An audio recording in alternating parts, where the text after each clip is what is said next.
매주 중요한 말씀이죠. 특별히 중요한 말씀입니다. 여러분 마음을 열고 함께 말씀을 받고 이 말씀이 내 안에 아멘으로 심겨져서 30배, 60배, 100배 열매를 맺을 수 있는 인생 되기를 축복합니다. 한 번 사는 인생인데, 그렇죠? 열매 있는 인생이 돼야죠. 변화된 인생이 돼야죠. 나를 통해 주님의 나라가 임해야죠. 아멘. 우리 가정 회복돼야죠. 아멘. 이게 무엇을 통해 되느냐? 다른 거 아닙니다. 프로그램 안에요. 말씀을 통해 됩니다. 왜 말씀이 능력이냐? 그 말씀이 그리스도 하나님의 말씀이기 때문에 능력이 있는 거예요.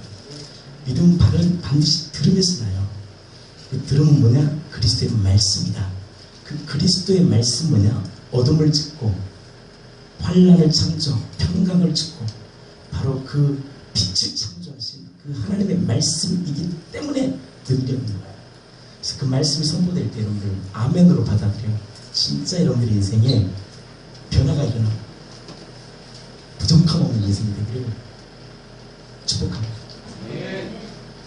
아멘. 보겠습니다. 같이 읽겠습니다. 시작.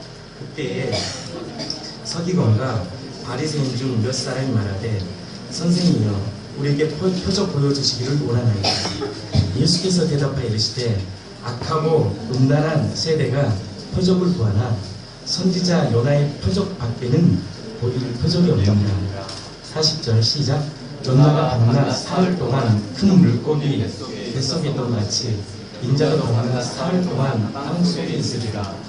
41절 읽겠습니다. 시작. 심판때에 느느웨 사람들이 일어나 이 세상의 사람을 정죄하니 이는 그들이 요나의 전도를 듣고 회개하였으므로니와 요나보다 더 큰 이가 여기에 있으며. 아멘. 왜 그토록 이 요나의 표적, 악하고 음란한 시대에 요나의 표적밖에 없다 끊임없이 강조하느냐? 이유가 있습니다. 우리가 믿음을 가지고 이 험한 세상을 이길 수 있는 한 가지 이 단수는 무엇이냐? 따라하십시오. 요나의 표적 밖에는 없어요. 그러니까 이 악하고 음란한 세대, 이 악하고 음란한 세대를, 이 시대를 이 자녀들이 이길 수 있는 본질이 무엇인가? 요나의 표적밖에 없어요. 제가 오늘 설교를 하면 여러분들이 이해할 겁니다. 38절 보겠습니다. 그때에 서기관과 바리새인 중 몇 사람이 말하되 선생님이여 우리에게 표적 보여주시기를 원하나이다. 이게 무슨 말이냐면 쉽게 말해서 당신이 메시아라면, 성경에서 말한 이 구원자라면 우리에게 표적을 좀 보여달라는 거예요. 쉽게 말해서 당신이 메시아라면, 성경대로 오신 구원자라면 표적 좀 보여달라고 얘기합니다. 그런데 우리 주님께서 말씀하십니다. 대답하여 이르시되 악하고 음란한 세대가 표적을 구하나 요나의 표적밖에 보일 표적이 없다라고 어떻게 해요? 단정짓고 못을 박아버려요. 전제는 뭐냐? 악하고 음란한 세대예요. 왜 그토록 이게 중요하냐? 자, 요한복음 21장 30절에서 31절 말씀이 이런 말씀이 있어요.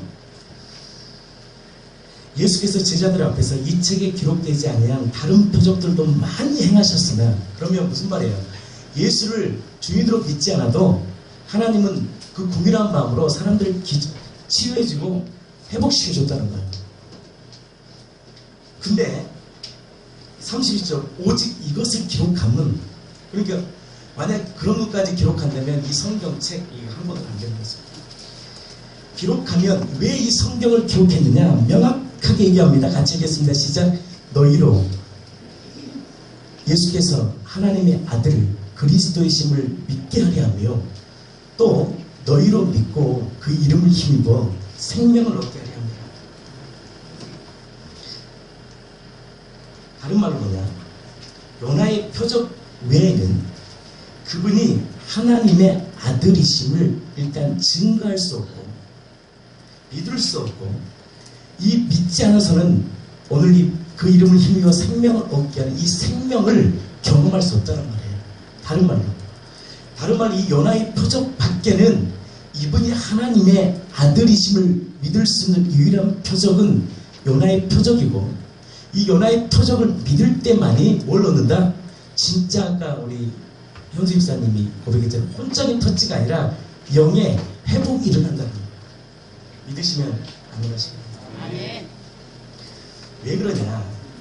요나의 표적은 다른 의미가 아니에요. 요나서를 제가 조금 더 볼 텐데, 요나는 다른 게 아니에요. 십자가와 부활이 요나의 표적이에요.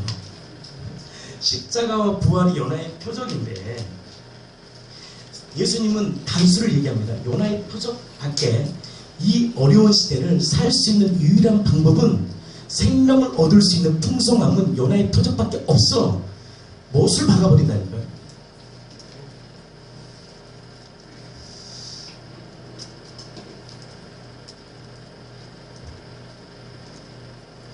이 시대는요, 악하고 음란한 시대로 가고 있습니다. 믿으십니까?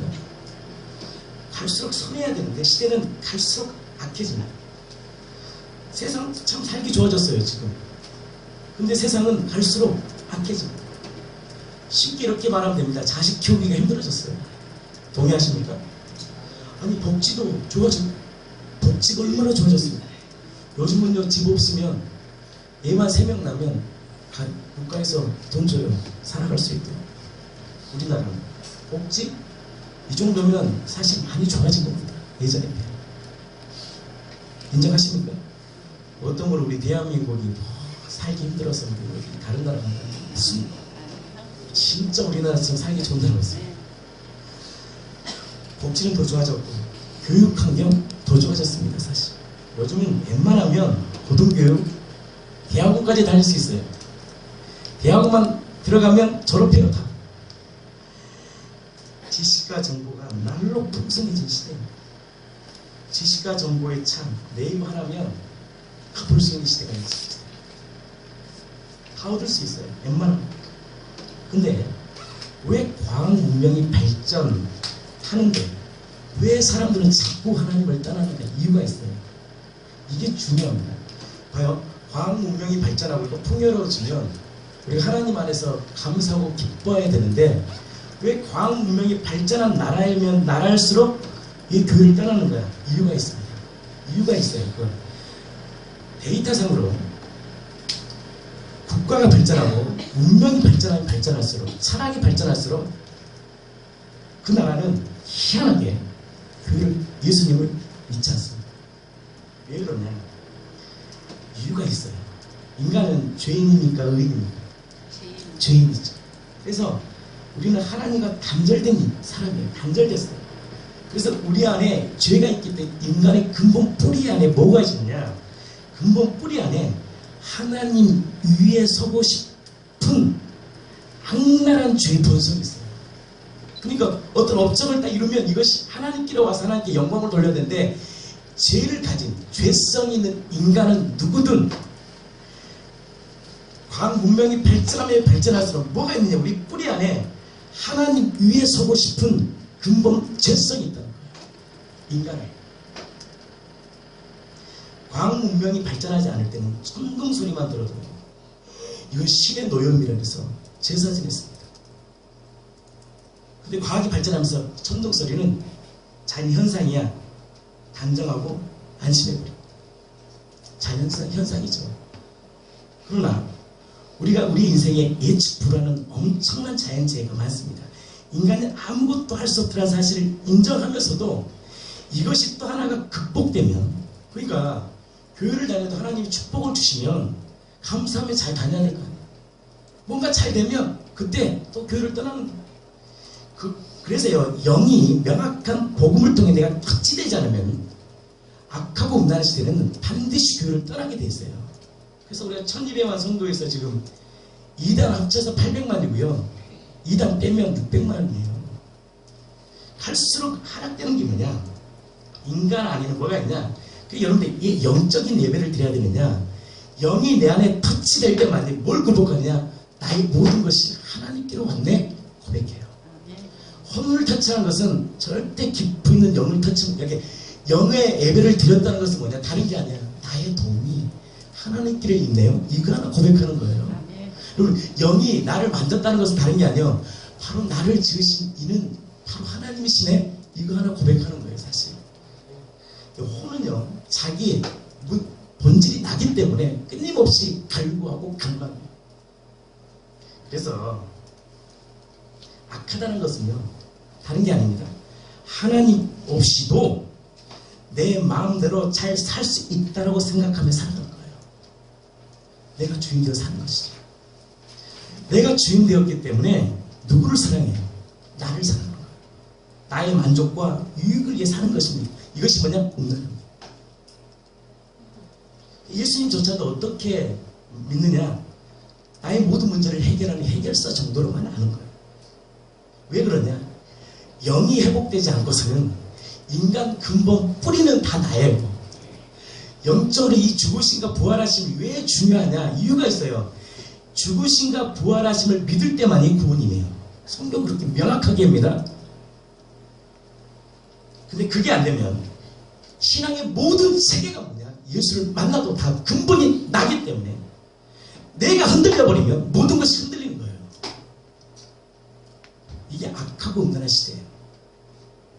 그래서 이 악하고 음란한 시대에 보일 표적이 뭐냐? 요나의 표적밖에 없다고 누가 얘기해요? 전능하신 하나님이, 성경대로 오신 하나님이, 바로 사람으로 오신 하나님이 바로 그분의 입술 가운데 명확히 못을 박아요. 보세요. 하나님 어떤 분이에요? 우리 안고 일었음을 아시고 멀리 있어도 나의 생각을 아시며 우리의 머리털까지 세신 하나님이 인간의 몸으로 오셔서 말씀하신 거예요. 너희들 이 요나의 표적 믿지 않으면, 십자가의 부활 믿지 않으면 너희들 믿음 다 없어져. 이 말이에요. 쉽게 말해서. 너희가 아무리 믿음 좋다고 지금 자랑하지, 이 요나의 표적, 나를 위해 죽으시고 부활하신 사건 믿지 않으면 너희 근본 뿌리 다 무너져. 왜 그러냐? 악하고 음란한 시대가 되면 될수록 우리의 믿음이 지키기가 힘들어져요. 믿으십니까? 여러분들, 악하고 음란할수록 내가 가졌던 믿음, 그동안 내가 경험했던 어떤 체험들, 악하고 음란하면 음란할수록 세상 갈수록 음란하던 뭐야? 하나님 위에 서고 싶다니까요.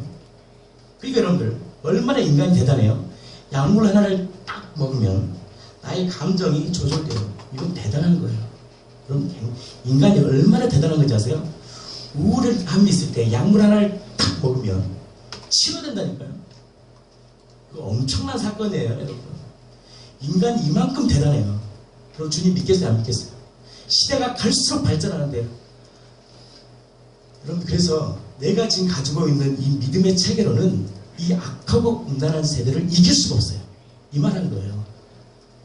악하고 할수록 보세요. 이제 10년 뒤이기 때문에 앞으로 여러분들 50년 더 살 거 아닙니까? 저는 앞으로 한 100년 더 살 것 같습니다. 오래 살아야 돼요. 보세요. 그럼 이 40년, 앞으로 10년의 강산이 아니에요. 1년이면 이 핸드폰도 그냥 막 계속 바뀌는 거예요. 스마트폰. 계속 지나가는 게 인생. 두렵지 않습니까? 그럼 10년 되고 20년 되고 30년 될 때 과연 우리가 지닌 가치체계, 하나님을 믿었던 이 믿음이 과연 이 30년 뒤에도 정말 이게 굳건한 믿음으로 서 있을까요? 데이터를 보면 합니다. 반이 떠났다니까요. 반이 떠났다는 이유는 다른 게 아니에요. 자기가 가졌던 이 믿음이 흔들렸었다는 거예요. 믿음만 굳건해지면 가정 안 깨집니다. 왜 가정이 깨지냐? 내 믿음이 흔들렸기 때문에 깨진 거예요. 왜? 그러면 그건 믿음이 아니라 뭘까요? 다시 보면 나의 신념일 수 있어요. 교회를 다녔지만 그건 신념이에요. 왜? 하늘에서 보여주신 믿음은 전투 때 흔들릴 수 없어요. 신이 우리에게 주신 믿음은 인간이 할 수 없는 사건이기 때문에 그것을 영으로 받아들였다 반드시 이끌어요. 그러면 왜 떠나느냐? 그 믿음이 잘못된 거예요. 그건 믿음이 아니고 제가 보기에 신념이에요. 이해 가십니까? 자, 그러면 성경을 좀 우리가 보겠습니다. 왜 성경에서 바리새인 사두개인들이 악한지를 봐야 돼요. 볼까요? 38절 이전에 12장 22절을 딱 보십시오. 오늘 교회를 처음 나오신 분들 참 어려울 수 있지만 잘 들으시면 이해가 갑니다. 12장 22절에 보십시오. 뭐라 그래요 또? 그때에 같이 읽겠습니다. 시작. 그때에 귀신 들려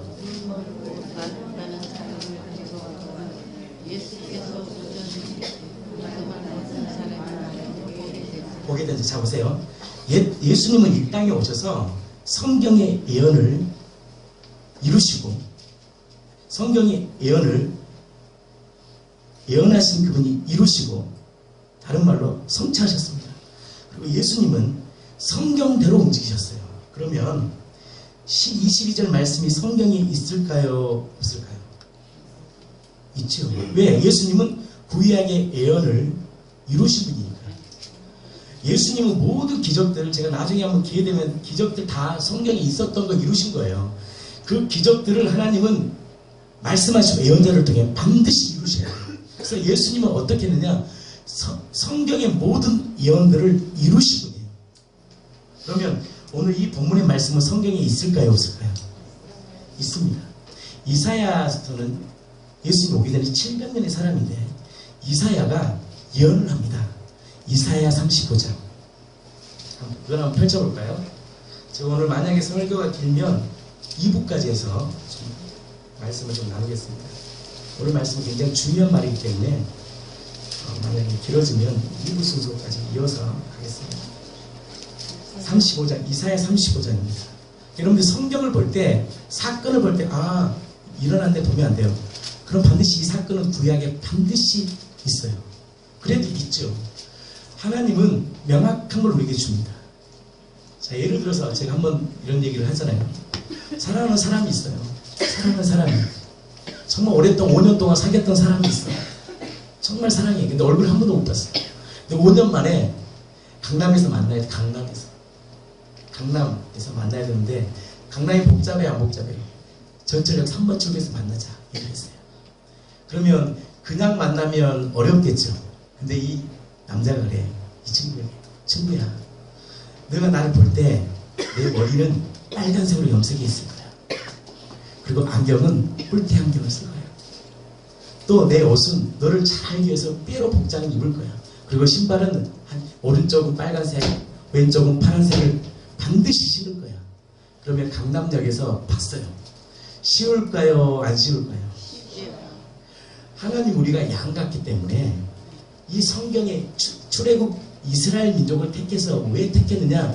이스라엘 민족을 택해서 그 가운데 역사하신 하나님이 바로 이 땅에 오실 그 하나님을 예수님을 예표해서 우리 양 같은 우리들이 무지한 우리들이 내 마음대로 살아가는 이 무지한 양 같은 우리들이 하나님을 명확히 할 수 있도록 성경을 기록해놓은 거야. 하나님은 좋은 분이에요? 좋지 않은 분이에요? 좋은 분이죠. 좋은 분이에요. 다 기록해 놓은 거예요. 왜? 인간은 다 뭐예요? 양 같아서. 양은 제 마음대로 무지하거든. 이것도요 우리에게 언어를 주시고 기록을 주셔서 그 말씀, 역사적 사건을 가지고 하나님은 내가 올 거야. 너희들 걱정하지 마. 숨겨놨다고요. 근데 이 비밀을 누구만이 풀 수 있느냐? 복음을 아는 자만이 풀어요. 절대 못 풀어요. 자, 볼까요 그러면? 그럼 숨겨놨겠죠. 우리가 한번 보자는 거예요. 확실하게 그럼 숨겨놨는지 보자는 거죠. 자, 이사야 35장 4절입니다. 같이 읽겠습니다. 시작. 겁내는 자들에게 이르기를 굳세어라. 두려워하지 말라. 보라, 너희 하나님이 오사 보복하시며 갚아주실 것이라. 하나님이 오사 너희를 구하시리라. 이것은 이사야는 오실 메시아를 예언한 사건이거든요. 그럼 누가 온다는 거예요? 천사가 온다는 거예요? 아니면 이 땅에 누가 온다는 거예요? 메시아가 올 거야. 근데 누구다? 메시아가 하나님이 온다. 근데 하나님이 어떻게 오느냐? 5절입니다. 시작. 그때에. 자, 어디서 많이 들어봤죠? 마태복음 12장도 뭐가 나와요? 그때에. 그렇죠. 그럼 뭐라 그래요? 같이 읽겠습니다. 시작. 아니, 맹인의 눈이 밝을 것이며 모든 사람의 귀가 열릴 것이며. 뭐요? 하나님이 오셔서 우리에게 보여준 표적이 뭐냐? 그거 오시면 눈이 띄고 못 걷는 사람이 걸을 거야. 그것을 700년 후에 예수님이 이루십니다. 이루셨어요? 안 이루셨어요? 22절에 그때 귀신 들려 눈물 보고 말 못하는 사람이 데리고 왔거늘 예수께서 고쳐주시며 그 말 못하는 사람이 말하면 700년 후에 이 예언의 말씀을 정확히 이루셔요. 이다이라는 사람들 있잖아요. 자기가 하나님, 그건 성경대로 반드시 이루셔야 돼요. 오늘 보니까 사람의 모양으로 오신 안산홍 어머님을 축복합니다. 이런 말이 있더라고요. 그분이 안산홍이 하나님이라면 반드시 성경대로 오셔야 되고 성경대로 이루셔야 돼요. 근데 안산홍님은 성경대로 이룬 게 하나도 없어요. 반드시 하나님은 성경대로 오셔야 돼요. 믿으시면 아멘하죠. 왜 사람들이 하나님을 믿지 못하느냐? 관념적으로 믿어. 안 믿어져요. 성경을 가지고 믿는 거예요. 그 믿음이 들어올 때 하나님 누군가가 들어올 때 뭐가 되냐? 성령 역사. 우리의 혼을 깨트리는 거예요. 우리 안에 가치체계를 깨트리는 거예요. 말씀이. 그래서 우리 혼의 가치체계가 깨어질 때 영 안에 들어오는 거예요. 내 마음 안에. 마음 안에 들어오는 거예요. 이루셨어요. 누구 얘기하는 것 같아요? 누구 얘기했어요? 예수님이 이루신 거예요.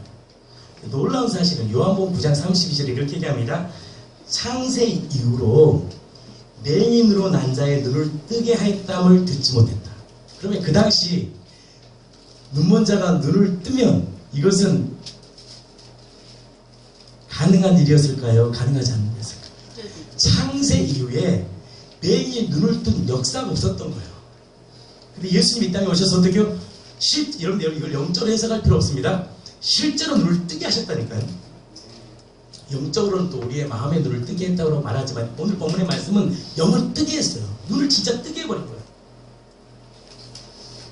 이 사람이 하나님께로부터 오지 않냐면 이 일을 아무 일도 할 수 없다. 그럼 이분이 누굴까요? 이분이 하나님이죠. 성경대로 오신 하나님인데 그때 보면 이 3절에 우리가 다 놀라 이르되 뭐라 그래요?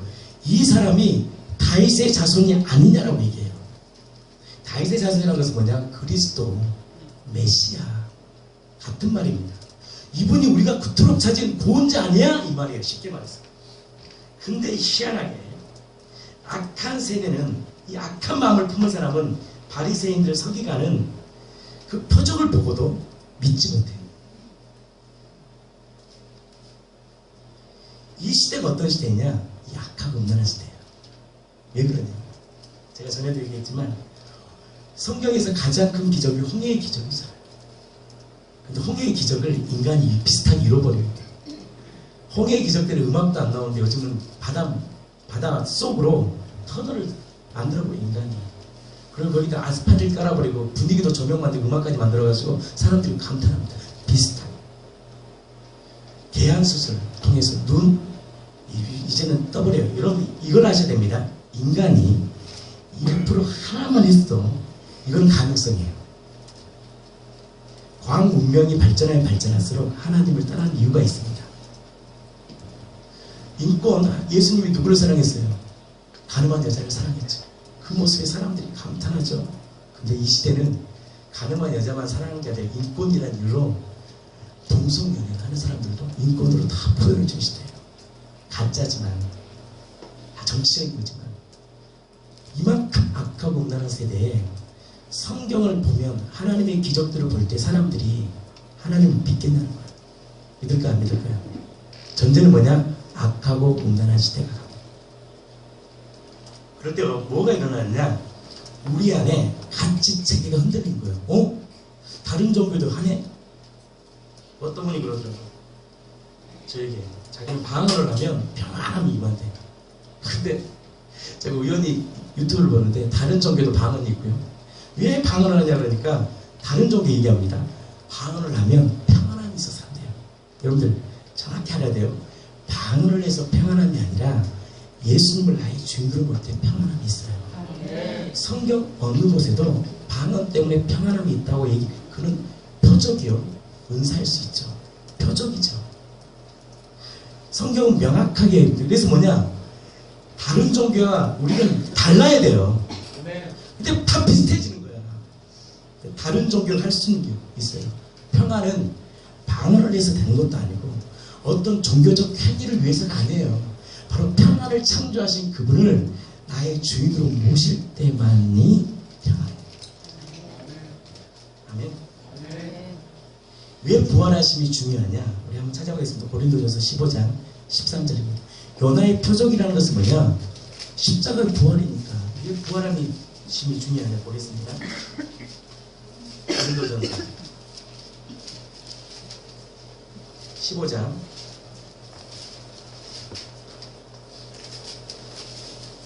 17절입니다. 읽어보겠습니다. 같이 읽겠습니다. 시작. 그리스도께서 화면에 있으니까 같이 보시면 됩니다. 그리스도께서 다시 살아나신 일이 없으면 너의 믿음도 헛되고 너희가 여전히 죄 가운데 있습니다. 이게 무슨 말이냐? 이게 다른 말로요. 악하고 음란할수록 이 부활의 문제가 해결되지 않으면 우리의 안에 가졌던 신념은 흔들리는 거예요. 친구야, 내가 방언을 했는데 평안함이 있더라? 이렇게 얘기합니다. 우리 교회도, 우리 종교도 방언이 있는데 이러면 끝나는 거예요. 친구야, 내가 교회를 갔는데 우울증이 해결됐어. 우리 마음실을 놓으면 해결돼. 이러면 끝나는 거예요. 같이 그럼 뭐지? 내가 믿는 하나님이? 친구야, 내가 기도했더니 우리 아이가 대학에 입학했어. 우리 교회 가봐. 근데 나도 불공 들였는데 우리 아이가 서울대 갔어. 만약 이게 한 명이라도 있으면, 예를 들어서 여러분 오해하지 마십시오. 기도하면 하나님 이루십니다. 우리 하나님은 우리의 작은 것들을 이끄신 분이에요. 기도해주면 우리의 필요를 하시고 주님이 채워주시고, 때로는 기도할 때 자식의 문제도 해결해 주셔요. 제가 말한 믿음 뭐냐? 이 믿음은 다른 종교에는 없어야 돼요. 제가 말한 게 무슨 말인지 아세요? 다른 종교에는 없어야 믿음이죠. 그때 뭐가 일어나느냐? 이건 뭐지? 이해가세요? 왜 부활하심이 중요하냐? 이 부활하심은 어떤 종교에도 어떤 누구도 할 수 없는 완벽해야 돼요. 믿음이 퍼펙트해야 돼요. 근데 이 믿음이 어디에서 와야 되느냐? 나에게 오는 것이 아니라 완전하신 그분께로 오신 그 믿음을 내가 받을 때 그 믿음이 작동되는 거예요. 그래서 이 부활하심이 그토록 중요하냐? 이 부활하심이 내 안에 가슴에 와닿지 않으면요, 우리의 믿음이 어느 순간 흔들려요. 근데 뭐에 흔들리냐? 마지막에 죽음 앞에서 흔들려요. 하나님 왜 부활하심을 줬냐? 첫 열매가 되게 하셨냐? 죽음 앞에서 흔들리지 마. 내가 너를 위해 죽으시고 부활해서 너희들도 다시 살아날 거라는 믿음을 준 거예요. 죽음까지도. 어떤 종교도 이 죽음의 문제를 해결할 수가 없는 거예요. 근데 하나님은 인간의 근본 뿌리, 이 죽음의 문제까지 해결할 수 있는, 해결해야 되는데 당신이 죽고 살아나심으로 뭐가 돼요? 모델이 되어버린 거예요. 인간에게 든든한 뭐가 돼야 돼요? 모델이 된 거예요. 걱정하지 마. 너희들 죽지 않아. 나를 믿으면 너희들 죽지 않아. 걱정하지 마. 믿음의 확신을 줬는데 이 믿음은 나에게서 온 것이 아니고 하나님이 보여주신 믿음이기 때문에 완전하고 흔들릴 수 없어요. 그러면 요나서를 보겠습니다. 제가 오늘 설교를 하다가 멈춰지면 이후에 이어가겠습니다. 그러면 이 요나의 표적을 여러분들이 십자가의 부활 다 알아요. 근데 그 깊은 의미를 보려면 요나서를 반드시 봐야 돼요. 어떤 분은 이제 성경 안 봐도 된다 그러는데 그거 잘못한 겁니다. 성경을 통해서 깊이 있는 하나님을 알아가야 돼요. 하나님이 누구인가 알 때 성장해요. 아멘. 요나서를 보겠습니다. 요나서는 구약이 있습니다.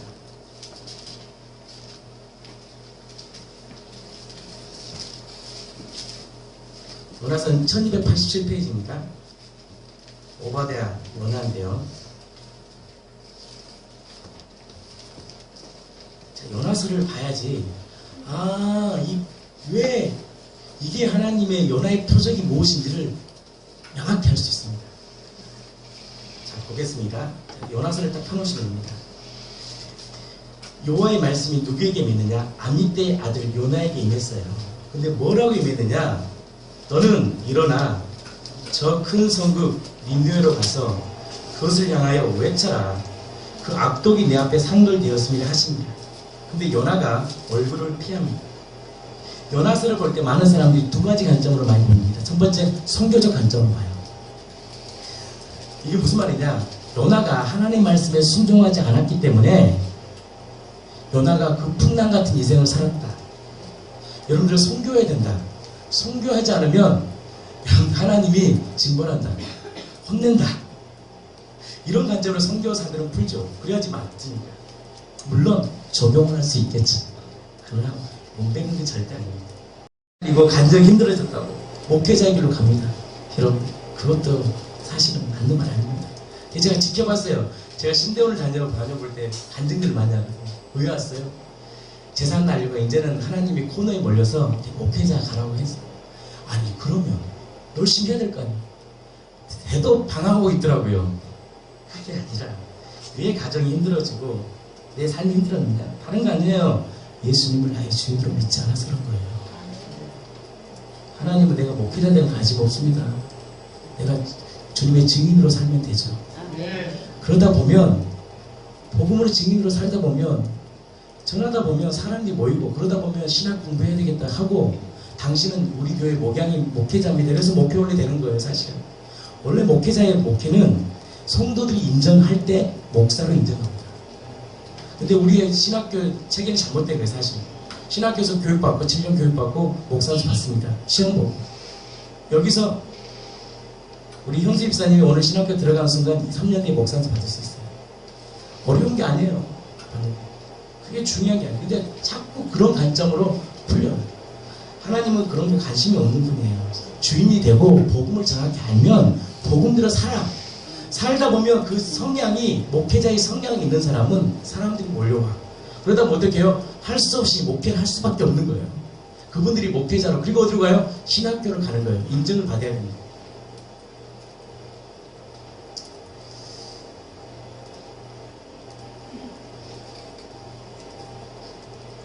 내가 주인 되는 사람입니다. 목사의 길을 안 가서 힘들게 하는 게 아니라 내가 주인 되어 살았기 때문에 힘든 거예요. 노래도 있잖아요. 지금 당신이 힘겨워서 좌절하는 이유는 신학교를 가지 않기 때문이며, 성경에 그런 얘기 아무도 없어요. 다 어디서 잘못 얘기해요. 예수를 믿지 않아서. 예수를 믿지 않기 때문에 힘들게 사는 거예요. 지금 예수를 뭘로 믿지 않아요? 주인인데. 어떤 주인? 이사야 45장에 나의 주인은 병 하나 고쳐주고 나의 필요한 기도 응답해주는 하나님이 아니라 어둠을 짓고 빛을 창조하고 평안을 짓고 환난까지도 창조하시는 그 창조주 하나님으로 고백되어질 때 나의 문제요 고난까지도 해석되고 주님 앞에 맡길 수 있는 거예요. 또 한 가지입니다. 요나서를 보면서 또 이렇게 번역합니다. 요나서는 회개가 일어났다. 하늘에서 강력한 불이, 성령운동이 일어나서 그 악한 민족이 회복됐다. 맞을까요? 안 맞을까요? 그러면 이렇게 말을 하면요, 우리는 전도할 필요가 없어요. 뭐하러 전도해요? 하늘에서 하나님이 알아서 불 내리고 알아서 회개시킬 텐데, 하나님은요 인간을 회복시킬 때 하나님이 창세기에 조건을 걸었습니다. 너를 통해 땅이 다스려지고 정복할 거야. 그래서 하나님 반드시 누구를 통해 일하느냐면 자기 스스로 하잖아요. 사람을 통해 와요. 그래서 어떻게 사람으로 오신 거예요. 그게 하나님의 법칙이에요. 법칙. 하나님 모든 관계 문제 하나님 갑자기 풀어진 게 아니에요. 내가 주님 사랑 알고 풀어지는 가정은요 그냥 풀어지는, 내가 변화되면 풀어지는 거예요. 하나님 뭔가 임재가 임해서 풀어진 거, 그거에 하나님의 뜻이 아니에요. 내가 변화돼.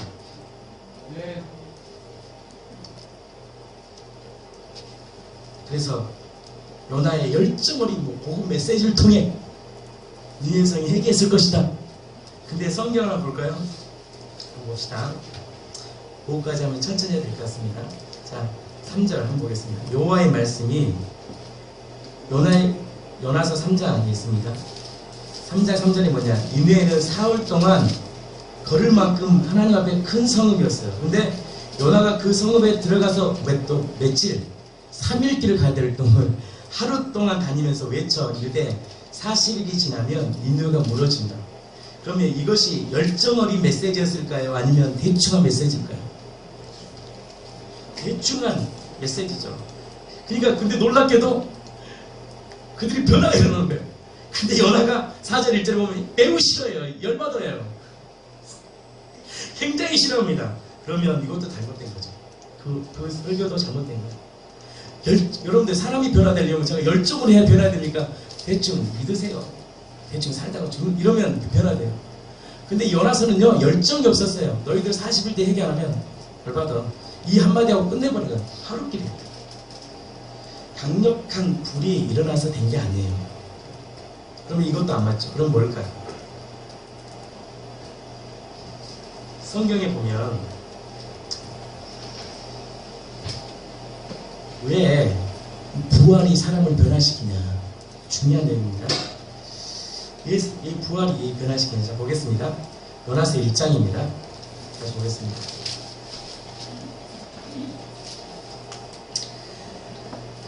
요나가 얼굴을 피하러 어디로 갑니까? 다시스로 도망갑니다. 그리고 여호와께서 큰 바람을 바다에 내리시며 바다 가운데 뭐가 일어나요? 큰 폭풍이 일어나죠. 큰 폭풍이 일어납니다. 그 다음에 뭐가요? 배가 거의 깨지게 됩니다. 그러면 여러분, 우리 인생에 이해할 수 없는 폭풍, 이해할 수 있는 일을 여러분 이렇게 봐야 돼요. 하나님의 역사다 생각하시면 돼요. 하나님은 자신의 일을 인간을 통해 사지만 자신이 주관하고 자신이 행하십니다. 왜 그러냐? 요나서 1장에 보면 5절에 보면 폭풍이 일어났을 때 요나는 어디에 있었냐? 그러나 요나는 배 밑층에서 어떻게 했다? 배 밑층에서 누워 깊이 잠이 들었다. 그럼 뭐예요? 하나님이 행하신 사건이죠. 이해하십니까? 그럼 왜 하나님이 폭풍을 일어냈냐? 왜 이 갑자기 폭풍을 일으켜서 배를 이렇게 그 안에 있는 다른 사람들까지도 고생시켰느냐? 이유가 있습니다. 하나님의 생각은 우리의 생각과 다릅니다. 우리는 우리의 생각대로 돼야지 된다고 생각합니다. 그렇지 않습니다. 하나님을 주인으로 딱 모시면 내가 이해할 수 없는 상황이 터져도 뭘 신뢰해야 되냐? 하나님이 함께 하심을 신뢰해야 돼요. 여러분들, 요나서에는 만약에 요나서에 이 사건이 일어나야 돼요, 안 일어나야 돼요? 당연히 일어나지 않고 얘가 순종해서 니느웨 가서 복음 전하고 회개하고 그럼 끝나는 거 아니에요? 근데 하나님은 우리와 생각이 다르다, 안 다르다? 다르다. 왜 그러냐? 하나님은 온 열방을 사랑합니다. 근데 이 니느웨는 어떤 민족이냐면 세상에서 가장 악한 민족이 니느웨예요. 아수르 민족이 아니에요. 아수르 민족. 이 아수르 민족이 얼마나 강하냐면 아주 지독한 사람이냐면 요나서 그 다음 말씀이 미가서 다음에 나옴이거든요. 나옴 펴보세요. 나옴 3장 3절을 볼게요. 이 관점을 좀 봐야 됩니다. 요나의 표적이 왜 중요하기 때문에 여러분들이 이 문제를 좀 풀어야 됩니다. 왜 그러냐? 이 아수르 민족은 3장 1절에 한번 같이 읽겠습니다. 시작. 화 있을진저. 자, 나옴은 누구에 대한 얘기는 아수르의 멸망에 대한 경고예요. 예언이에요. 아수르 너희들 망할 거야. 아수르 민족이 얼마나 대단한 민족이냐면 3절 1절 시작. 화 있을진저 뭐예요? 피의 성이다. 피의 성이에요. 그 안에는 뭐냐? 거짓이 가득하고 포악이 가득하며 탈취가 떠나지 아니한다는 거예요. 이거 얼마나 이 니느웨가 정복, 그 당시에는 정복이었잖아요. 이 아수르 민족이 대단하냐면 정복한 도시마다 피의 대학살이 일어났어요. 대학살.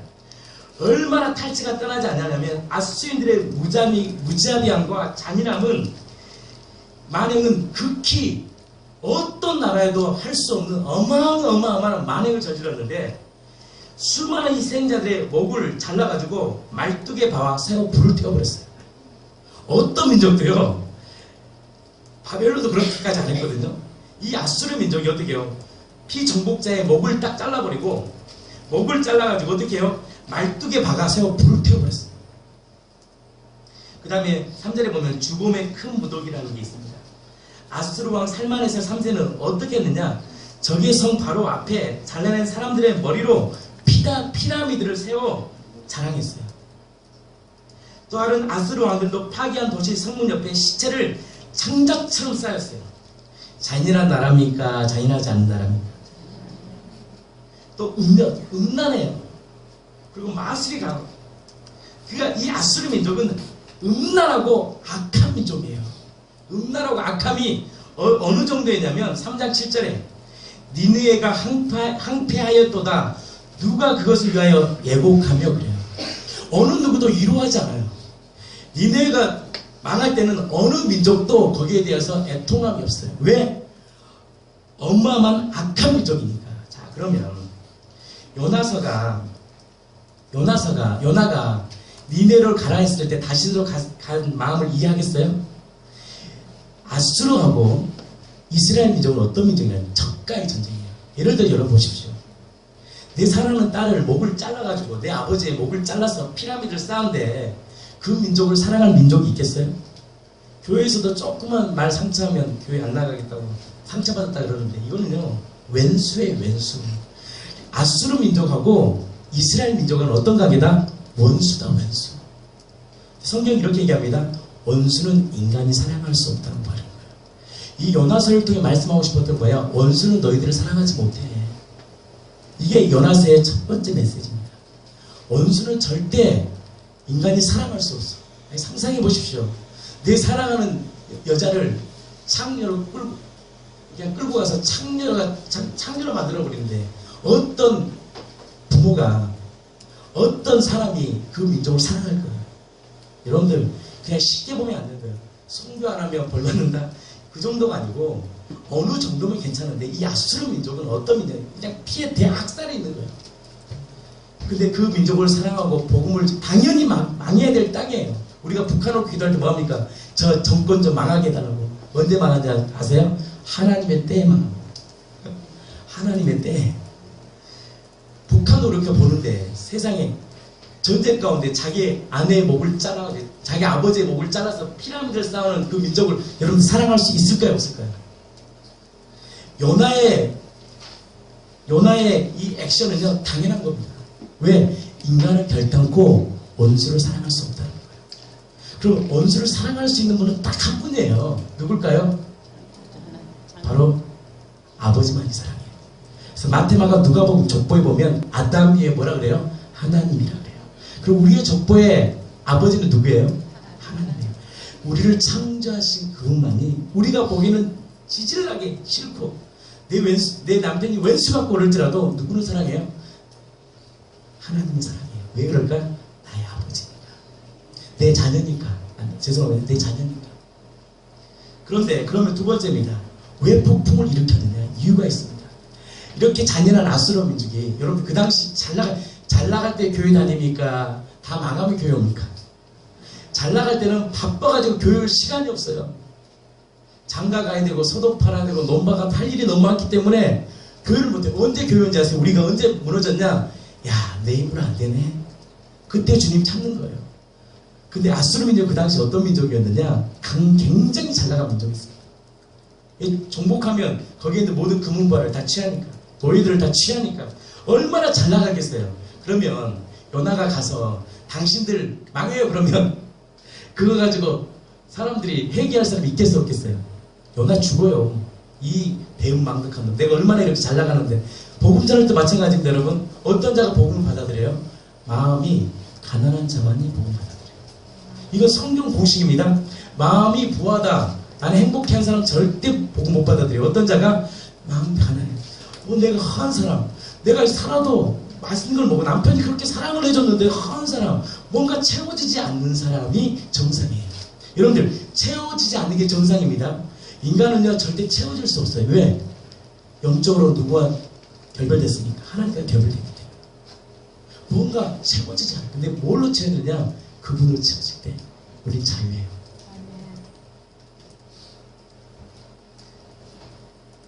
이해 가세요? 나에게 만약에 원수 같은 내 아버지를 죽인 원수 같은 사람 가서 예수 믿으라? 그게 쉬운 게 아니에요 사실. 여기서 말하는 첫 번째는 뭐냐? 인간은 원수를 사랑할 수 없다. 원수를 사랑할 수 있는 분은 딱 한 분이다. 바로 창조주 아버지. 그럼 왜 이 사건을 일으켰느냐? 이유가 있습니다. 하나님은 아수르 민족이 절대 죽게 들어오지 않을 것을 알았어요. 근데 하나님은 마음 뭐예요? 그들이 돌아오기로 하는 거예요. 그게 아버지의 마음이에요. 하나님은 우리가 아무리 추악한 죄를 지어도 주님께만 들어오면 다 해결됩니다. 우리가 인간 상상할 수 없는 죄를 지어도 예수를 주로 고백하면 아까 우리 새 피조물이 되는 거예요. 그것을 보여주고 싶어서 인간 역사 가운데 가장 악독한 민족을 택하셔서 하나님의 마음을 보여준 거예요. 근데 뭐가 일어나냐? 큰 폭풍이 일어나고 배가 거의 깨져버린 거예요. 그때 뭐야? 요나는 배 밑층에서 깊이 잠들어요. 무슨 말이냐? 하나님의 역사는 내가 깊은 절망의 수렁에 빠지고 아무것도 하지 않아도 하나님의 역사는 당신이 움직이시고 역사하신다.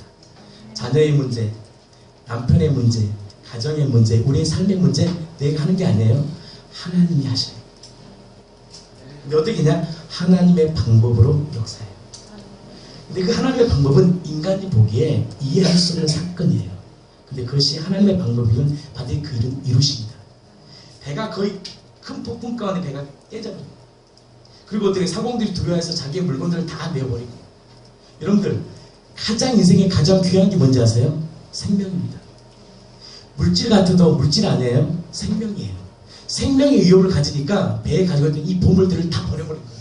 아무리 돈을 많이 가진 사람들이라도 내 생명 하나 살린다면 돈 전부를 바칠 수 있습니다. 안 그래요? 생명이 살아나요. 내 자식이 병에 걸려도요, 백혈병에 걸린다 할지라도 내 전 재산을 털어서라도 살립니다. 아버지라면. 왜? 생명이 중요하니까. 생명이 있을 때 기회인 거예요. 생명만큼 중요한 건 없는 거예요. 생명만큼. 그래서 우리에게 하나님 왜 이 땅에 오시냐? 우리에게 생명 주려고 온 거예요. 영원한 생명을 주려고 오는 거예요. 근데요, 하나님이 우리를 사랑하는 증거가 여기서 나옵니다. 하나님 우리를 사랑해서 어떻게 했다? 배가 거의 브레이크 깨졌어요. 하나님 우리를 사랑하는 증거가 뭐냐? 브레이크, 자기의 몸이 깨진 거예요. 그리고 어떻게 해요? 물과 피를 다 쏟아버린 거예요. 이 안에는 예수님의 십자가와 부활의 그 하나님의 은혜가 있는 거예요. 하나님 우리를 사랑하는 증거가 뭐냐? 브레이크 깨지고 물과 피를 쏟음으로 내가 너희를 얼마나 사랑하는지 안지를 보여주는 요나서는 십자가와 부활의 예표예요. 자, 그 다음에 어떤 일이 납니까? 이 재앙이 누구 때문에 임했는지 제비뽑기랍니다. 그때 누가 걸려요? 히브리 사람 요나가 다 걸립니다. 자기를 정체되랍니다. 9절에 그가 대답하되 나는 히브리 사람이요 바다와 육지를 지으신 하늘의 하나님 여호와를 경외하는 자다. 그러면서 10절에 얘기합니다. 자기의 얼굴을 피함인 줄을 그들에게 말하였으므로. 무슨 말일까요? 자기가 왜 이 폭풍이 일어난지에 대해서 얘기한 거예요.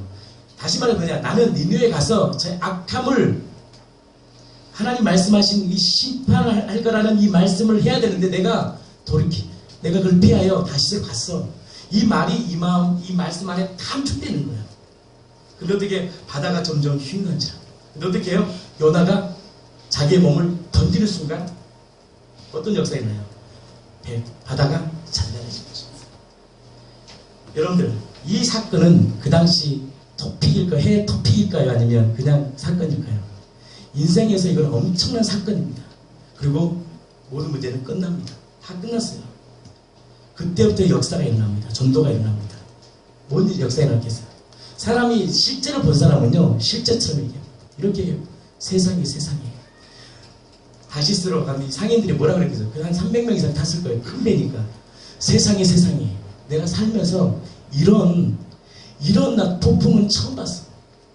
나 이런 폭풍은. 근데 그 요나라는 사람이 이렇게 얘기하는데 니네가 40일 많이 회개하지 않으면 40일 뒤에 망한대.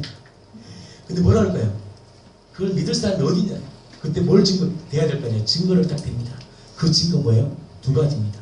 내가 깨어진 걸 고백하고 두 번째, 나 있는 물건들을 다 보여줍니다. 나 봐라 저 배. 얼마나 그 폭풍이 강했으면 저 배가 거의 깨졌다. 또 얘기하겠죠. 나 돈 좋아하는 거지 돈. 나 있는 재산 다 날렸어. 나 다 날렸어. 폭풍에 다 물건 다 집어 던져버렸어. 그때 뭐가 생길까요? 증거가 믿음을 갖게 합니다.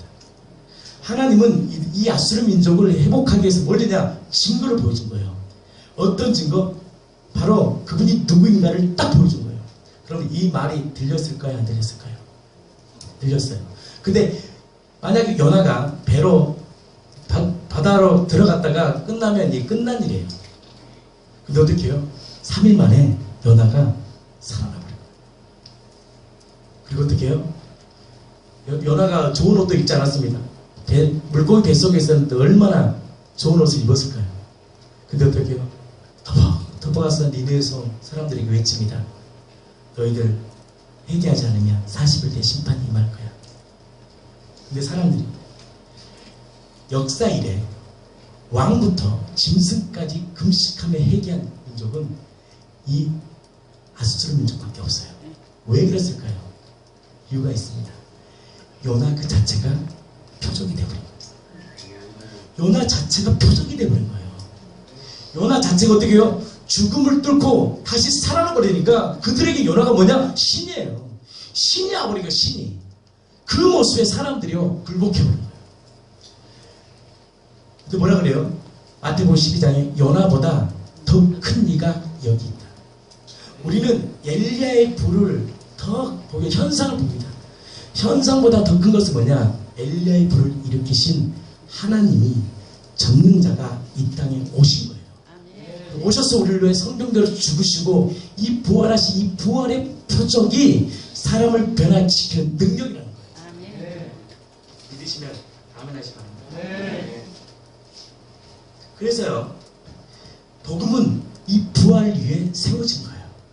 부활의 사실 위에 세워질 때만이 우리의 영이 회복되는 것입니다. 믿으시면 아멘 하시 바랍니다. 놀라운 거예요. 근데 우리는 그것을 몰랐던 거예요. 빛이 이 땅에 왔을 때 사람들의 이 빛이 왔는지를 모르고 어둠이니까 그래서 이 어둠의 부분을 해결하려면 우리 인간의 힘을 해결할 수 없는 걸 주님은 아신 거예요. 율법을 주셨지만 율법을 이룰 수 없어. 율법을 우리에게 줬지만 율법 못 이뤄. 그거 율법은 우리의 죄를 드러내는 거예요. 안 돼. 이 어둠의 문제를 해결하려면 이 어둠 빛이신 그분이 이 땅에 오셔야 돼. 그래서 그 빛이 이 땅에 오신 거예요. 그 빛이 밝혀져야지 우리 안에 내면에 뭐가 임해요? 빛이 임하는 거예요. 그래서 어떻게 해요? 성경대로 빛이신 그분이 나는 세상에 빛이 아니었던 그 예수가 이 땅에 오셔서 우리 안에서 이 어둠을 밝히게 일어나서 와 우리가 사는 세상이 이 땅의 삶이 아니고 영원한 삶이 있다라는 것을 누구를 통해 아느냐? 바로 요나의 표적이신 예수님의 그 사역을 통해 우리 안에 명확히 경험케 하신 거예요. 실제가 오신 거예요. 천국의 주인이 이 땅에 오신 거예요. 천국의 주인이 이 땅에 오셔서 내가 빛이야. 나를 믿을 때만이 너희가 자유함을 얻어. 그것이 복음이에요. 그것이 바로 요나의 표적이에요. 요나의 표적밖에 믿을 수 없는 근거는 다른 건 아닙니다. 요나의 표적이 아니면 악하고 음란한 시대에 그 어떤 것도 우리의 믿음을 견고케 할 수 있는 건 아무것도 없어요. 우리의 체험, 우리의 꿈, 우리의 환상, 우리의 어떤 예언적인 말도 어떤 것도 우리를 견고케 하지 못해요. 견고케 하려면 뭐냐? 확실한 증거가 있어야 되는데 우리를 살아가는 증거는 다른 것이 아니라 바로 우리를 위해 불에 급게 해주고 물과 피를 쏟으신 그 전능하신 십자가의 그 사랑하신 그분이 부활하심으로 하나님이 성령님부터 내가 인정될 때 우리의 영이 회복돼요. 그래서 이 마지막 시대에 우리가 살 수 있는 유일한 비결은 뭐냐? 요나의 표적, 부활의 주님을 만나야 돼요. 이 부활의 주님을 만날 때만이 우리의 긴봉불이 누구도 해결할 수 있는 이 깊은 이 어둠을 해결할 수 있는 그분이 누구냐? 바로 빛이신 예수님이에요. 그 빛된 예수님을 나의 주인으로 모실 때만이 진정한 평강이 있고 그 빛된 주님을 내 마음에 모실 때만이 우리 안에 흉악의 결박이 풀어져요. 예수님이 이 땅에 오셔서 흉악의 결박을 풀어주고 압제당한 자를 자유케 하는데 내 힘으로 흉악의 결박을 푸는 게 아니라 바로 그분이신 그분을 내 안에 모시면 흉악의 결박이 풀어져요. 얼마나 능력이. 근데 우리는 자꾸 우리가 풀려고 하는 거예요. 난 요즘에 많이 느낍니다. 종교적 행위가 너무 많은 거예요. 지금 우리는 뭔가 종교적 행위를 통해 사람을 변화시키려고. 아니에요. 예수님 믿으면 돼요. 예수님은 종교적 행위를 하나도 안 했어요. 성경을 읽어보시죠. 종교적 행위 안 했어요. 나를 믿어라. 나를 믿으면 내 배에서 생수의 강이 흘러가. 그래서 어떻게 해서 사람들이 치유가 되었느냐? 다 공통됩니다. 그분을 다윗의 자손으로 믿을 때 모든 것이 해결된 거예요. 편해요, 안 편해요? 얼마나 진리가 우리를 자유케 했는데 우리는 자꾸 종교적 행위를 통해 사는 거예요. 그럼 예배는 행위냐? 아니에요. 바로 우리의 왕이신 주님을 예배 가운데 높이고 선포하고 자랑하고 맞습니다. 당신 나의 왕이네요. 예배할 때 하나님이 우리에게 보신 은혜가 뭐냐? 하늘에서는 우리가 영광이지만 어떤 자에게 그것을 아는 자에게 기뻐하는 자에게 주시는 은혜가 뭐냐? 평강이에요. 근데 평강은 누구에게 준다? 기뻐하는 자에게. 하나님이 누구인가를 아는 자에게 주시는 가장 큰 능력이 뭐냐? 평강입니다. 그래서 오늘 이 가운데 다 은혜 받는 게 아니에요. 하나님이 어떤 분인지를 아는 자만이 위에서 부어주시는 평강의 은혜를 부어주십니다. 난 여러분들이 그 은혜가 있기를 예수님의 이름으로 진심으로 축복합니다. 세상을 이길 수 있는 거 다른 거 아닙니다. 부활하신 주님을 나의 주인으로 아셔야 돼요. 부활의 주님이 내 안에 들어오면 그 생명이 나를 움직이고 살아가게 하는 거예요. 그 부활의 주님이 생명이 나를 숨쉬게 하고 생명이 나를 꿈틀거리게 하고 그 생명이 나에게 소망을 주고 살 수 있는 세상을 이길 수 있는 믿음을 주는 거예요. 나는 그 예수님을 여러분들의 증인으로 모시기를 축복합니다. 축복합니다. 기도하겠습니다. 하나님이 그거 안 했다고 하나님이 벌 주는 분 아니에요. 왜 우리는 자꾸 우리의 생각으로 하나님을 규정하세요? 그는 세상의 종교예요. 세상의 종교. 하나님은 인자와 자비가 무궁하신 분이에요. 내가 주인 되어서 그래요. 내가 주인 되어 사니까 평강이 없는 맡기지 못하는. 그래서 하나님이 평강의 주인이신 천국의 주인이신 그분이 이 땅에 오시려고 내가 너 주인이야. 그래서 증거를 보여준 거예요. 안 믿으니까 요나의 표적밖에 없어. 나를 믿을 건 요나의 표적밖에 없어. 안 믿을 거야. 그 믿을 때 뭐가 일어나면 진정한 평강이에요. 예수님 우리 안에 진정한 주님을 주인으로 모셔 평강의 은혜가 있게 하여 주시옵소서. 예수님 이름으로 기도합니다. 아멘. 찬양합니다. 지금 당신 힘겨워서 좌절하는 이유는 예수를 믿지 않기 때문이죠. 찬양합니다. 지금 당신이 힘겨워서 좌절하는 이유는 예수를 믿지 않기 때문이며 지금 당신이 괴로워서 슬퍼하는 이유는 예수를 믿지 않기 때문이죠. 지금 당신이 힘겨워서 좌절하는 이 예수를 믿지 않기 때문이며 지금 당신이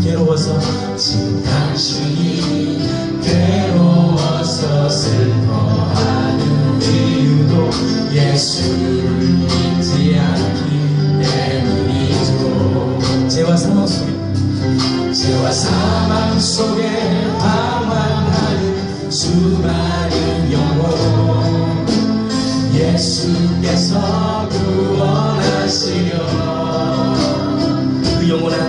그 영원한 하늘나라 보좌 버리고 이 낮은 땅에 사람으로 오셨네. 예수 믿으면 영생을 얻어요. 예수 믿으면 소망이 넘쳐요. 예수 믿으면 세상이 줄 수 없는 참된 기쁨 참된 평강이 넘치죠.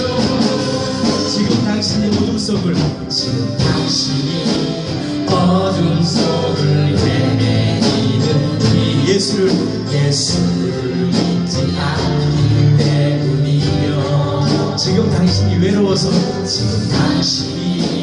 외로워서 눈을 짓는 이유도 예수를 믿지 않기 때문이요. 죄와 사망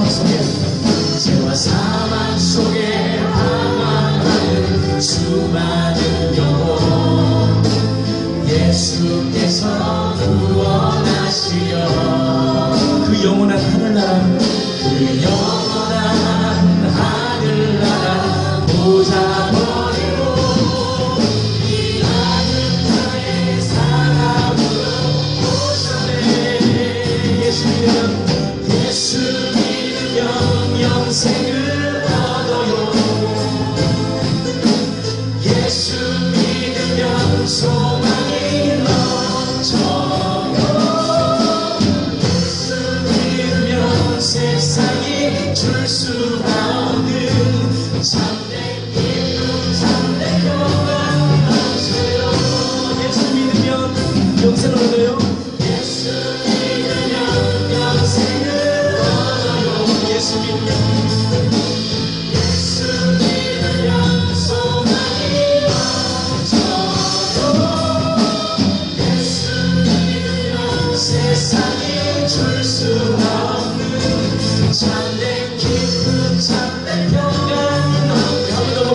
예수 믿으면 영생을 얻어요. 예수 믿으면 영생을 얻어요.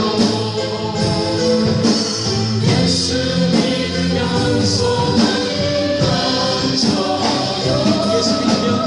예수 믿으면 세상에 줄수 없는 참된 기쁨, 참된 평안 넘치죠.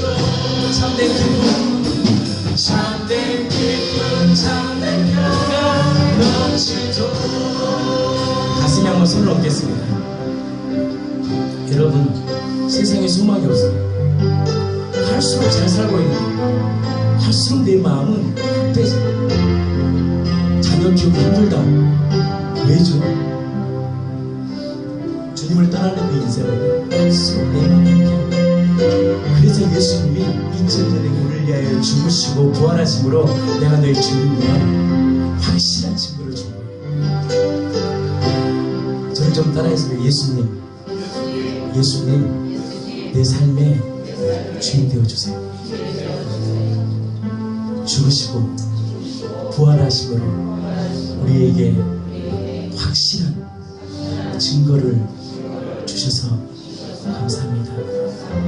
그 증거 믿고 예수님을 내 마음의 주인으로 구원자로 모십니다. 예수님 이름으로